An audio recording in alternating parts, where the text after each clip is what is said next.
അപ്പോ hello. Wait ചെയ്ത് ബോറടിച്ച് പണ്ടാരടങ്ങി. ഇതെന്തൊരു ഇതെന്നെ മാത്രം വിളിക്കാത്ത? രാവിലെ എൻ്റെ മൈൻഡും മനസ്സും ഒരേ സ്വരത്തിൽ പറഞ്ഞു, ഹോസ്പിറ്റൽ വരെ പോയാലോ? ക്ഷമ, കുരു, വലു, വധം എല്ലാ അസുഖങ്ങളും ഉണ്ട്. 20 ദിവസത്തെ പെൻഷൻ വാങ്ങേണ്ടി വരുമോ? അങ്ങനെ കാത്തിരുന്ന് എൻ്റെ ഊഴ എത്തി. അങ്ങനെ ആ പരിപാടിയെല്ലാം കഴിഞ്ഞ് നേരെ ഒരു തുണിക്കടയിലോട്ട് ഓടി. ഇക്കട കണ്ടപ്പോൾ എൻ്റെ അസുഖങ്ങളെല്ലാം അങ്ങോട്ട് പോയാന്തോ. കുറച്ചു നേരം അവിടെയൊക്കെ താങ്ങി തൂങ്ങിയൊക്കെ നിന്ന്.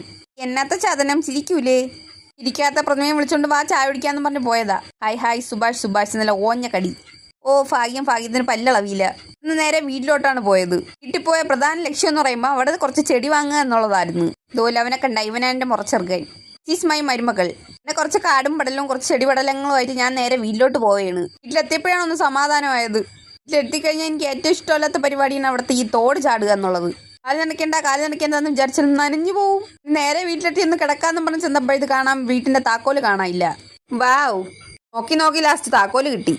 നേരെ ചെന്നിടന്നൊരു ഉറക്കം.